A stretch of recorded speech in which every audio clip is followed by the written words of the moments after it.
Hello, everyone, and welcome to the webinar. My name is Robert Lee, and I'm the Dragos co-founder and CEO. And with me today, I've got Dimitri, who's the co-founder and CTO of CrowdStrike.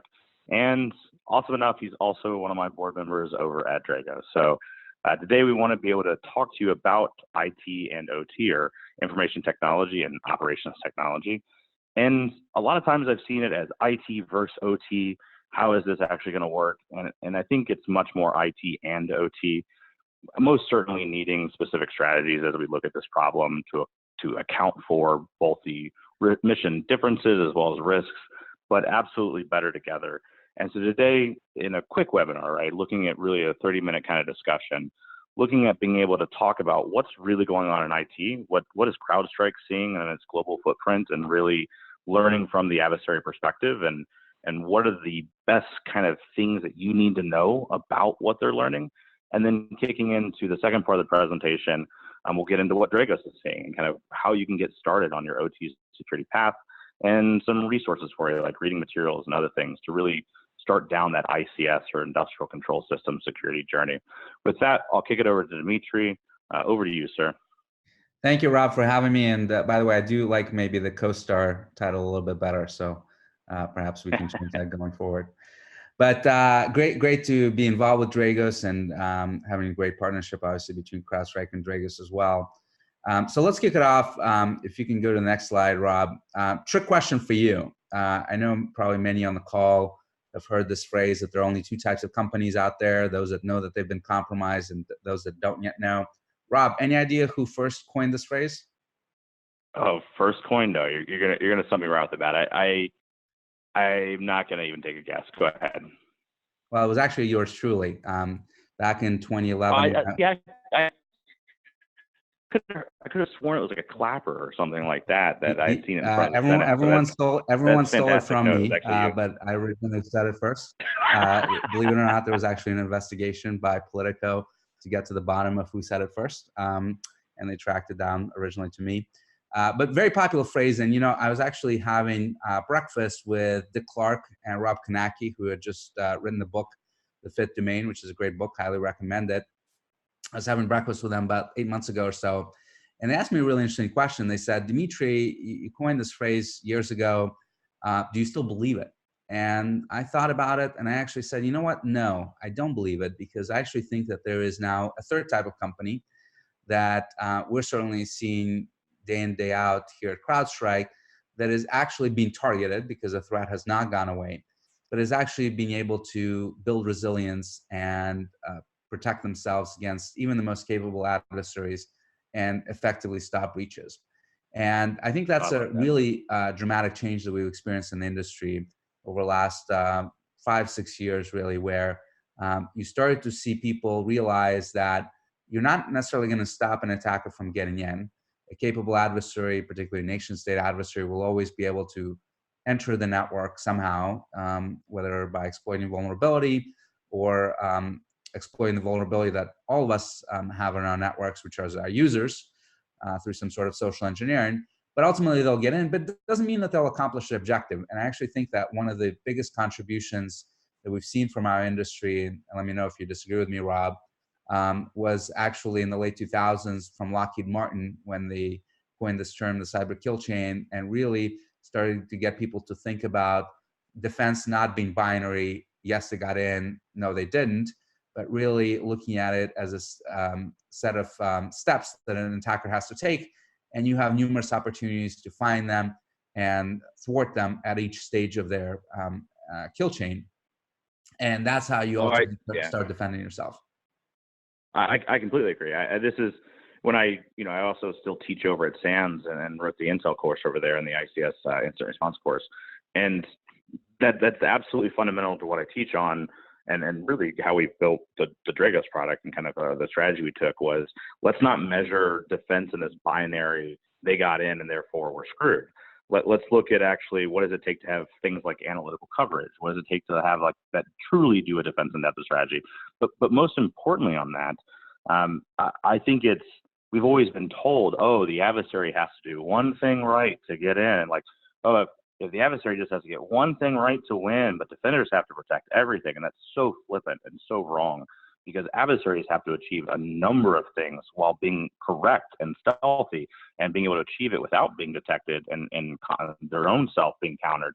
And defenders, actually, we just have to detect the one thing correctly and be able to pivot the investigation and go at it. And so I think the narrative of the industry that formed early on was flipped on its head. And I agree with you. I'm really glad to hear the optimism on the fact that there are these companies that are really doing that. And I love that. I think the optimism that needs to be had in the community, that defenders are innovating and there are really, really good things coming out that are inflicting a lot of pain and cost on the adversaries is the right trend for us as a community. Absolutely. Well, let's talk a little bit about the adversaries. If you can go to the next slide.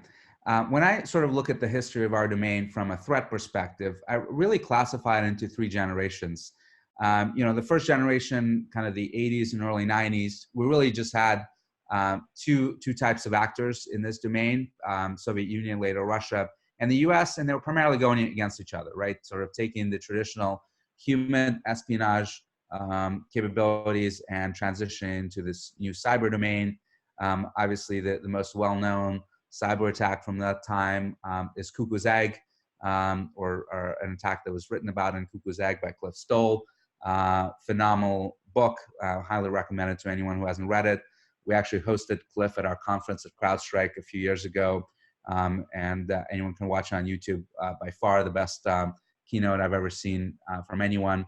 And the most striking thing about that keynote and the book, I thought, was that while it was written in the 80s, the book, and the event happened back then, the things that Cliff did to find the adversary, to investigate it, and ultimately attribute the attack are still the same things that we do day in and day out in our jobs at CrowdStrike, at Dragos, and all across the industry. It was hunting, it was doing traditional forensics, it was setting up honeypots, and a variety of other things that he really invented back in the day, and really helped kickstart that industry. So truly a legend in the field. And I know, Rob, you know him pretty well as well.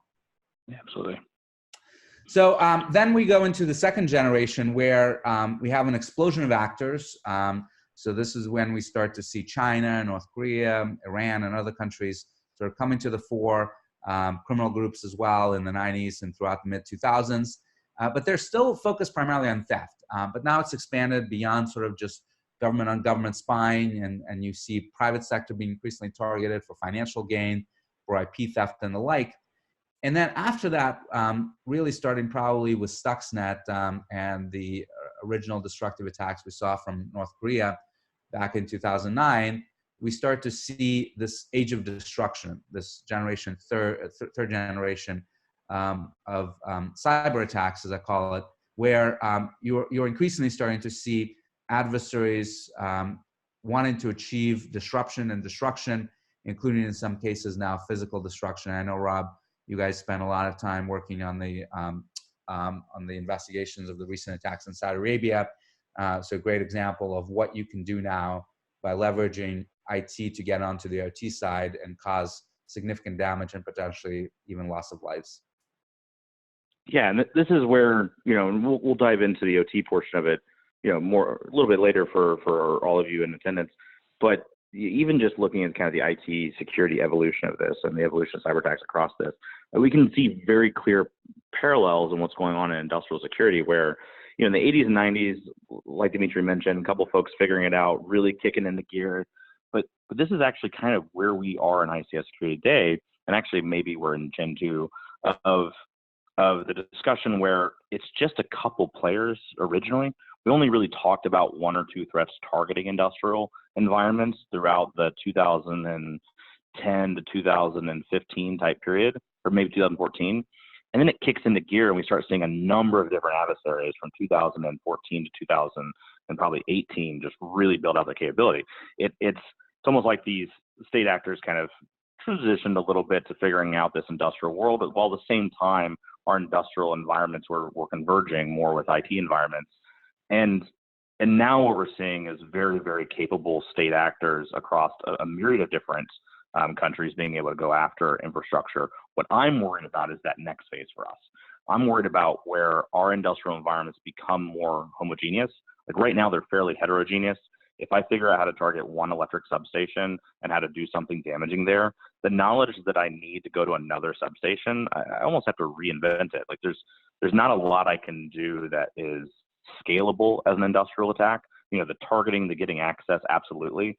The causing impact, impacting the physical process. You know, a lot of times I jokingly say that OT is everything in IT plus physics. And it's that physics piece that gets real hard there.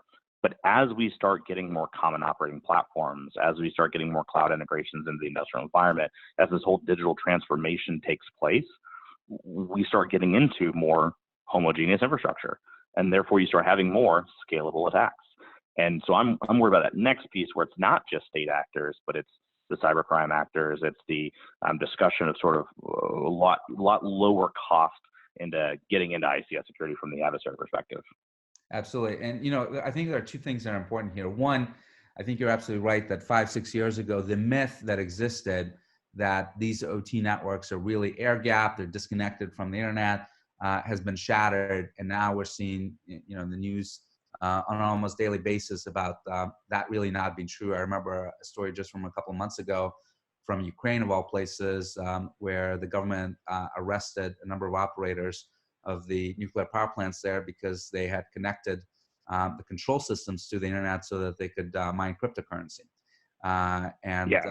Those are the types of things that are unfortunately happening all over the place and truly scary. But the second thing that I find really scary, and I actually learned this from you when you gave a talk on the Ukrainian power attacks that happened in 2015 and 2016. And I thought it was really remarkable when you talked about how the Ukrainians were able to recover very quickly from those attacks because they got into their trucks, they drove to the substations, flipped the circuit breakers, and the power was back on. And the fact that we in this country actually don't have that ability anymore, don't have that resilience to actually recover that quickly from attacks because we're actually more digital than they are. Absolutely. All right. So given this threat level, what are some of the challenges that I'm seeing? And Rob, curious if you agree, but one is really this emergence of the nation state actors or targeting private industry over the last 20 years really manifests itself mostly not even in the sophistication, but the persistence that these people have a target in their and a goal that's been set by them for them by the leadership, and they're going to get into that network no matter what because their general has ordered it, and they're probably living in a country where saying no could be a life-limiting move. So you're dealing with an adversary that will keep hitting you, trying to get in until they ultimately succeed. And most security systems are just not designed with that mindset that this is a threat that they're confronting. A lot of organizations are struggling with complexity of solutions. They keep buying more and more stuff that they're putting into their networks and actually potentially introducing vulnerabilities when those things don't interoperate correctly. And we have a huge skill shortage that when we're looking to hire great threat intel analysts, great hunters, people you actually need to stay ahead of the adversary, there's very few people out there that can do this, and most organizations aren't able to hire them. So let's go to the next slide. So what is the answer? And what is the one thing that I'm seeing, certainly dealing with customers here at CrowdStrike, about how they're managing to thwart breaches, stay resilient? And to me, it really comes down to one simple concept, which is speed. That if you're fast enough, if you're faster than the adversary, then yes, you can win. And I think that every organization should implement 3 simple metrics that they should track in their environment on a quarterly basis, report it to the board, report it to the executive management about how well they're doing in cyber. And that comes down to really 3 things. What is your average time to detect an incident, average time to investigate it, and average time to remediate it? And I call it the 1-10-60 rule because some of the best organizations we work with strive to, on average, detect in 1 minute, investigate in 10, remediate in 1 hour. But even more importantly than the individual numbers, I think it's really important to start tracking those metrics and start driving them down so that quarter after quarter, you're able to show progress and show how you're becoming faster at these 3 things: detection, investigation, and remediation. And I'll tell you, Rob, in order to be fast, there are actually 2 things that you can do. One, you can sort of optimize your own operations, hire more people, train them better, put more technology in place to help find threats and allow you to respond quickly. But there's also the element of how do you slow down the adversary, right? How do you make sure that it's harder for them to operate in your environment? They don't know it as well, hard for them to move laterally, hard for them to jump from IT to OT and so forth. And both of those things are really critical when thinking about this concept of speed and really driving effects and driving them in a way that you can measure and hold people accountable for. Yeah, and I think this is brilliant on the enterprise side. And I think this is, well, it's brilliant. I would love to do it everywhere, actually. But I think it's brilliant to say this is where you should be going right now on the enterprise side, especially in the face of the threats we're seeing. I know CrowdStrike has a number of these different annual reports and quarterly reports they put out. It's right in the data of here's what threats are actually doing. And yeah, you need to be to this level, not because some outside consultant thought it was a good thing, but no, it's actually based off exactly what the threats are doing. On the industrial side, I'd commonly tell folks that we're so far away right now as an average, but what's the roadmap we want to build? What's the 3 to 5 year security strategy we want to put in place to get to a place where you start having these discussions? When I speak in front of a lot of board of directors these days, different energy and manufacturing companies, electric companies, and one of the first questions I ask them when they ask me, like, what should they be thinking about is, if an outage happened in your environment, if a plant went down, if a recipe, got loaded incorrectly in the manufacturing line, if something physical took place, would you ever be able to get to the answer that it was a cyber attack or not? Could you do the root cause analysis to even figure out what really is going on in that environment? And, you always see sort of the face of the board when they sort of sit back and go, wow, I don't even know if I could answer that question in my organization. And so it's on the enterprise side, this whole discussion of like, be quicker and go to this. I love this. This is something we start talking about now in my SANS classes. On the industrial side, like there's a huge overlay of, we got to get the visibility, but we got to get the right visibility to get here.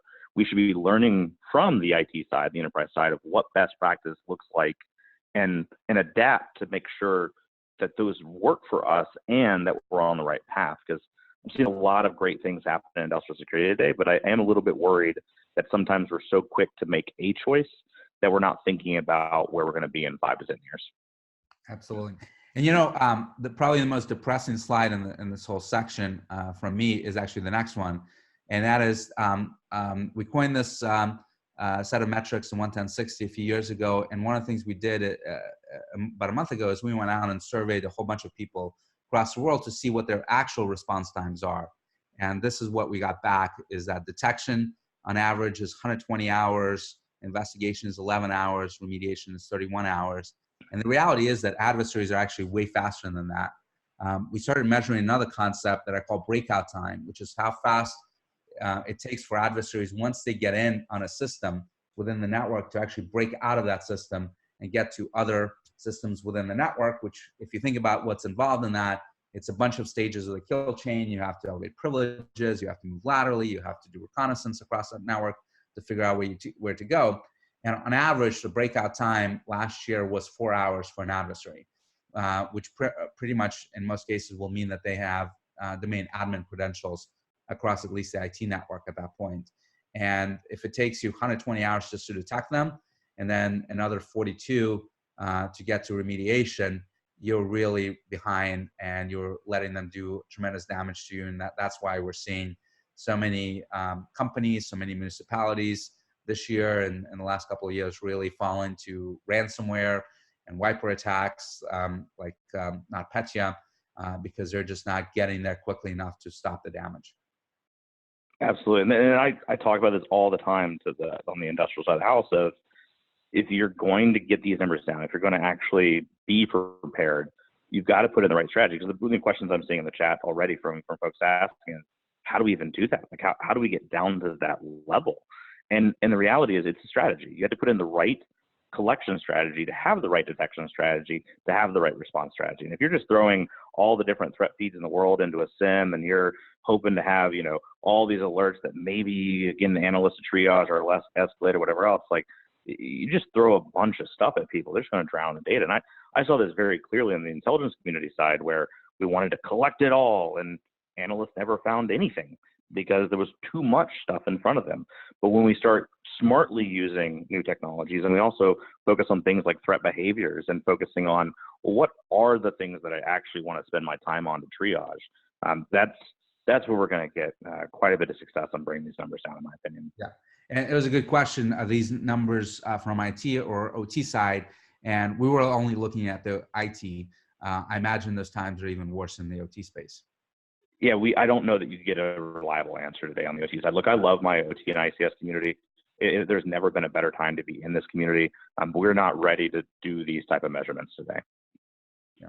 Cool. Well, with that, let's talk about where it kind of flips over. And to me, I want to kind of highlight, and this is kind of the agenda slide, if you will, for the next couple of slides I'm going to rapidly go through here. I like that Dimitri and I are like, yeah, let's do a 30-minute webinar, when in all honesty, I could sit here and talk for like all day with Dimitri on these discussions. But I want to start off with that one quote right up there. And you put a quote by you in your slides, and so I put a quote by me in my slides. I don't know if this is some level of ego, but my quote here is, the threat is worse than you realize, but not as bad as you want to imagine. And what I mean by that is, we've got to take ICS security and operations technology security seriously. And we got to really, really get it in gear, because it's not just misconfigurations. Like, people are getting compromised way more than they realize. But to the larger community, we got to slow down on this whole, hey, an electric company got a phishing email, the grid's going to go down. Whoa, whoa, whoa, whoa. We actually have really resilient infrastructure. And the beauty of infrastructure, especially globally, is that our engineering and operations group has done an amazing job around the world towards safe infrastructure. And that focus of safety and reliability has led to a natural level of security.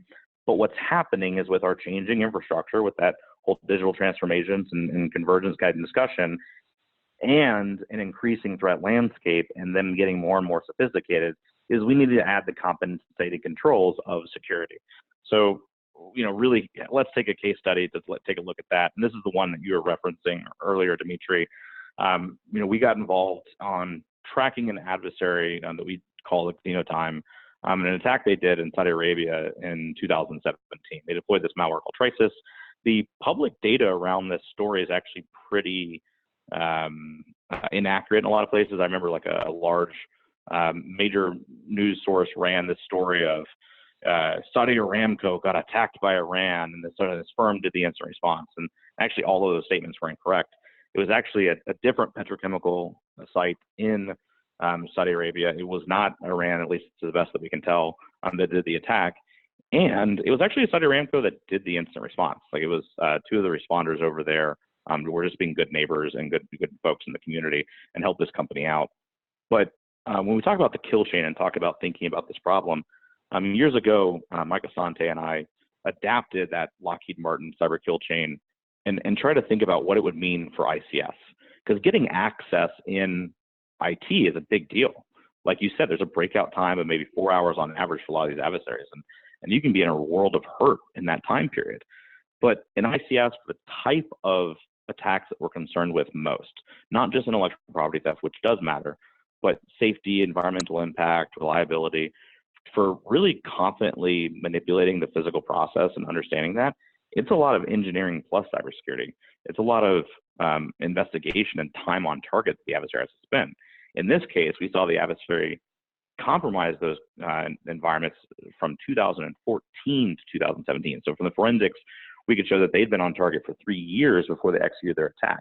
Now, was that them learning, or was it an attention aspect? We don't know. But it takes quite a while to really think about executing manipulations against physical process and having impact in the world. Yeah, I think that's a really great point, Rob, because in the IT world, you sort of build a capability and you can generically use it in most cases across numerous networks, because they're all kind of homogeneous, running Windows, Mac, or Linux, and your malicious code written for one of those 3 operating systems should work there in most cases, right? In OT, you're dealing with something very customized, custom processes, custom hardware, and you can't just decide, I'm going to target the system and tomorrow you'll be in, right? It will take you a lot of effort to basically develop your custom implants, test them, simulate that network in your own lab. And that requires you to probably go in advance, do a bunch of reconnaissance, collect data on configurations, collect data on systems, so that you can actually build the software package that you need to accomplish your mission. Absolutely. And that gives defenders an opportunity. It gives defenders an opportunity to really understand the environment and defend in a reasonable amount of time. Now, that time window is shrinking, so we got to do better. But this is also where we want to be able to really bridge IT and OT. This is where we want to take all the lessons learned of what makes sense in IT. Like I'm actually a big believer that one day on the OT side of the house, when we have like our Windows gear, like I'd love to see Falcon deployed in some of those environments. Like I want to see us learning from best practices in enterprise and taking a tailored approach. Don't just copy and paste your enterprise security strategy, but taking a tailored approach of where it makes sense. But then I want to really understand my industrial environment, industrial equipment, and focus on the behaviors of the threats that we actually should care about, as well as the consequence-driven approach of what could go wrong anyways that we want to get in front of. Because this attack, and I'll just leave the paper there for folks that want to dig into it, this attack was the first time that I know of in human history where an adversary intentionally tried to kill people at a site. They were targeting safety systems, not intellectual property, not taking down electric power for a little bit. They were trying to kill people on the site by going after the safety system, and I think that just puts a sort of emphasis on the role and responsibility that we have as security professionals in these environments, and it's growing for sure, right? And so this is the point that I don't like doing the whole fear-based selling, and I don't like doing the whole fear-based educating, and that's why I say up there, do more, fear less. Don't freak out so much that we're like, oh my gosh, the pipeline's going to blow up. No. We do have resilient infrastructure, but we want to get ahead of it because, yeah, bad things are coming and happening. And the emphasis here is ICS Capable Teams are growing. So these are 8 of the public groups we track. There are quite a few that are not public that we track, but I don't want to proliferate tradecraft of adversaries out there. But years ago, like I said, we would talk about 1 or 2 threats. We wouldn't talk about 8 to 10 different teams targeting industrial. And it was a comment over in the chat here, and that I agree with completely, which is we only hear about 1 or 2 of these major attacks a year. There are way more things happening. Like my incident response team, as you know very well, because we do a lot of work with you guys, like constantly going into these places. I mean, talking about major cases every month. And those are just the organizations that are getting into the environment to see those things. Absolutely. And I think, the threat is growing, I think when we're tracking all 4 major adversaries that we see day in, day out trying to break into IT networks: Russia, China, Iran, North Korea, all working hard to develop ICS attack capabilities, and their sophistication is improving by the day. Absolutely. And that's where I'll start rolling this down into kind of how to approach this problem. For all of you on the webcast and hopefully professionals that are looking into industrial, like, why do you ultimately care and how do you get started? To me, one of the big challenges is, as folks say, well, we're not a target, or well, we haven't seen any attacks. I usually like to joke that's essentially the Schrodinger's ICS. If you can't tell me that you have visibility in your environment and you're not actually monitoring it, then how would you know if adversaries are in it? And we have a lot of these sort of myths in the community, if we will, that we need to take those and do away with them. When we go into different environments and do assessments proactively before we do kind of technology deployments and similar, we're routinely finding threats in those environments. It's a significant portion of those environments that have just gotten ruled off as, oh, it was just a maintenance issue, or, oh, we just didn't know. A lot of connectivity in those environments that have been there for a decade that folks weren't tracking. But again, there's that digital transformation that's happening for all of these industries around the world. And I think the key takeaway for this slide is everybody has operations technology. Everyone has industrial control systems. It is just the fact that we're just learning that. Every company I go to, you see the board of directors or the executives or the security practitioners are like, no, we don't have that ICS stuff. But do you have manufacturing lines? Like, yeah, that's ICS. Do you have solar farms? Do you have building automation systems? Yep, there you go. And it's every single industry, and that's why people need to be taking a look at it, because it's largely gone unknown. And back to your earlier comment of people are starting to realize that their plants are connected, that these environments are connected. And I don't want to say this too abrasively, but NotPetya and WannaCry and ransomware worms were a brilliant way to do asset identification for some of these companies. They're like, oh, we're disconnected, and then the plant goes down. You're like, wait, what? And that's a hard lesson to learn. And we absolutely need to get ahead of that. So how? First up, OT skill shortage. Look, we're a technology company.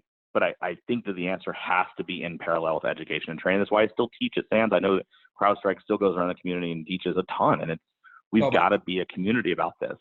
All about people, absolutely. But, it's all about people. Absolutely. And those industrial ranges can be extremely costly and hard to get a hold of, and it can be difficult to get in those environments. And again, I'm going to make a kind of flippant comment, but a lot of y'all on the webcast are at infrastructure companies. Take a box of donuts and your favorite case of beverages and go to your operators, go to your engineers, and tell them, like, hey, I'm not here to enforce the security checklist. I'm not coming in with like this cybersecurity framework and yelling at you for having a vulnerability on your HMI that I don't even fully understand. But I'm here to learn. Help me help you. But even before you get in to try to help anybody, just say, hey, look, man, you've got beautiful operations. You've got beautiful industrial environments. Oh, look, the dam, how does that work? And just come in to learn. That's how you're going to tackle culture right off the bat, is showing that you're showing up because you care about their infrastructure and their mission. And it's not because you're trying to, get in from a security compliance or GRC perspective. That's going to be step one. The other thing that I would throw is you gotta learn the language. And so I usually say that you got to have the reading material to learn the language. You got to get some courses to get some level of hands-on, and then you got to actually go and be interactive in those environments and work collaboratively. So I've included a bunch of resources here. Some of these are free resources. Like I have a reading list over on the side there that just has a getting started in ICS security guide. For me, I just went through and put a bunch of free packet captures and training videos and websites, and all my favorite resources around the community are there. We've also got the Dragos reading list and the year in review reports. Those are essentially like our DBIR type reports of what are we seeing in the threats? What are we seeing in the environments? What are we seeing in lessons learned? Like one of our big ones was vulnerabilities. A lot of people put a lot of focus on vulnerabilities, and we were like, how important are these? We found out something like 64% of all the industrial vulnerabilities didn't actually matter. They didn't introduce any risk. We further found that something like 34% of them were inaccurate, that they were actually wrong in terms of what hardware process or vulnerability they're actually talking about. So vulnerabilities end up making a big impact on the enterprise side, not as much on the industrial. I'm not saying don't patch, but patch smartly, patch with a risk-based mindset. And more importantly, probably looking at the architecture and the threats first before we just jump into measuring patch rates in the industrial side. There's also a bunch of courses out there in the community. I wrote the SANS ICS 5151 over there, but there's also 410 and 612 and 456, really good courses for getting started in ICS security. I'm getting hands-on with equipment. The US CERT and DHS and Department of Energy over the years have done a fantastic job of hosting the red versus blue kind of training up at Idaho Falls, and they have some free resources on the website as well. You're always welcome to join down at the Dragos course as well. It's something that we have for asset owners and operators to be able to come in and do a 5-day training on assessing and getting into those environments. We have a couple industrial ranges that you can get access to. We have one that's a beer brewery. It's for science and awesome. it's for science and research purposes, but we got some pretty good beer on tap. And I would just say, look, learn the language, learn to love your operations, learn a little bit about it, and then go on a hunt. This is actually something I hate how much I have to say this to be true, but there's always so much like, well, here's what CrowdStrike did and we copied it. But the hunting piece, like CrowdStrike was great about popularizing hunting in the enterprise networks. And I like people to go hunting in the enterprise and the industrial networks, not because I want you to skip to hunting over alert triaging and visibility, but a good hunt is a great way to figure out what you have and don't have, and also to run the instant response in reverse. Like, do I even have the right collection to ever even see this stuff in the first part? And that's going to generate so many questions about what's this? What's a Delta V? What's a Schweitzer box? And learning our industrial environment. And any thoughts here, Dimitri? No, absolutely. I mean, hunting, I've been passionate about this for many years. If you assume that a capable adversary will get in, then you absolutely have to have a hunt mission that's looking for them, trying to find them before they do any damage. So we believe it's fundamental, not just to IT, but OT security. And anytime people occasionally hire us to do hunts in the environment, we do it on a continuous basis for our customers, but occasionally they ask us to do an assessment kind of for a new network, and almost always you find something. something you didn't know about. In the best cases, it's just a misconfiguration and things you didn't know what was there, but oftentimes you find adversaries that are in really critical parts of your network. Absolutely. And again, as you're trying to tackle the cultural challenge of getting into operations, you got to come as a partner.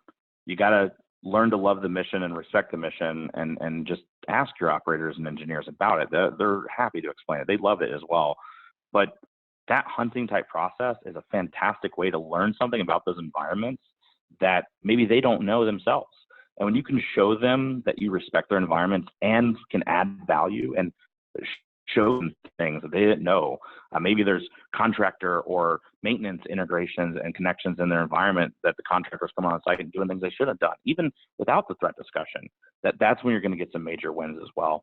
And I have a question over here in the chat asking around, hey, it looks like, there's a lot of electric focus, and CrowdStrike and Dragos doing a lot of stuff in electric space, but what about these other environments? Like, what's actually going on? And I got to say, like, I love all the different industries equally here, but the reason we talk a lot about electric and to some lesser extent oil and gas infrastructure is not because those are the only ones we're doing work with and partnering with. They're the ones that are really out speaking about it. Like, if you go to a SANS ICS Summit as an example, you're going to see a lot of electric and oil and gas folks up on stage talking. We're starting to see manufacturing and satellite industry and more space-based discussions and more pharmaceutical and similar. But just as a community level of maturity, it was really electric and then oil and gas that really wanted to go out and speak about it first. And we're getting sort of that jump ahead of the folks. But we are absolutely seeing industry leaders in different industry segments. And yeah, we do work across any different industrial space. It's just, how do you talk about it and make sure folks are comfortable? Like, we do a lot of work in rail as an example, and people get real uncomfortable when you talk about the rail industry, but I'm now seeing a lot in the rail industry be forward leaning in ways that I've never seen before. So I think we're seeing the right things. And I think we try to push a lot of that into those year in reviews. We'll have the 2018 year in review come out, or excuse me, 2019 year in review come out at RSA this year, as an example. So as we close down, I know that we've run over the time a little bit, but it's fun. This is almost like the pitch slide, but it's not. I actually wanted to point you in the right direction for what makes sense for you and your organization. The main thing that I want to call to attention is that one up in the left-hand corner, which is the free tools. A lot of ways to get started. And obviously, I want you to have Falcon across the enterprise. I want you to have the Dragos platform across the ICS. Yay, that'd be great. But sometimes we can't, and sometimes we're just not ready for it yet. And so we have these tools, CyberLens and Sophia. They're tools that aren't related to our actual technology, but they're just a little assessment tools we wrote. They're good ways, though, to go get into your industrial environment, take some packet captures, and just throw them through them and start visualizing what's going on in the industrial networks. And again, just getting a foot into that environment. For those smaller infrastructure sites, if you're co-ops and municipalities and smaller infrastructure, Neighbor Keeper is something we launched with the Department of Energy, with a number of larger electric companies sort of taking a lead position on this. And it's near at cost type infrastructure. And we're working right now with the Senate and Congress, Department of Energy, even organizations like SANS, to try to figure out how to just subsidize the cost completely, just to make sure some of the smaller infrastructures get taken care of. And then if you're a CrowdStrike customer, we've already got the Dragos app right up there. This isn't the intel that we're using on our ICS side of the house, but a lot of times in investigating industrial attacks, we'll end up seeing the IT components of it, that stage one component of those attacks in those cases. And those technical indicators we throw over into the Dragos app and the CrowdStrike market there, so that you can enrich what you're seeing in Falcon with what we're seeing from indications of a stage one aspect of an ICS compromise. And then, of course, from the Dragos platform perspective, if you want to learn more about industrial operations, get active in those environments, or even have the ability to go do that monitoring, visibility, and threat detection, feel free to hit us up on that piece. So Dimitri, I kind of powered through there and the time component there at the end, but how do you want to close it out, sir?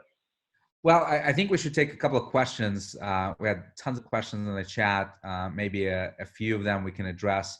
So there's a question I see just now about the medical field. I know you guys are doing a lot of work with pharmaceutical sectors. We are, but one of the things that's been most amazing to me as I got to be more involved with Dragos as a board member and a partner is just how many companies have OT networks. Obviously, we talked about transportation, we talked about oil and gas, electric, but there's so many others from facilities to logistics and pharmaceuticals and so many others that you never typically think of that actually have very critical OT networks. Absolutely. No, I mean, I think that's well said. There's going to be lessons learned in each individual sector, but there's a lot of industrial and OT lessons learned to kind of go across those industries there. And that leads to another question here, which is about the enterprise versus OT SOC, which I've published papers on that and had public debates and similar before on that. But basically what I'll note is I do think you need an OT specific SOC, but I don't think it needs to be what most people think of as a SOC. It doesn't need to be another reporting chain with another room, with another budget, with a bunch of big screens. Like, that's not what a SOC is. To me, all a security operations center is people, process, and technology. I want to know that somewhere in my organization that I've got a couple people at least that are ICS security specific people. They're allowed to focus on the problem, and they're getting measured and trained differently. They're having different processes put in place, and they have their technology stack. You know, I see this. I have a number of companies that are Dragos customers that have an OT specific SOC, and it's like 2 to 3 people. And in those use cases, they'll do something like deploy the Dragos platform out in the industrial environment and then integrate up with the enterprise SIEM. It's like a tier 1 is actually shared, where there's the normal process of going into Splunk or QRadar or whatever else and having your tier 1 analyst triage alerts.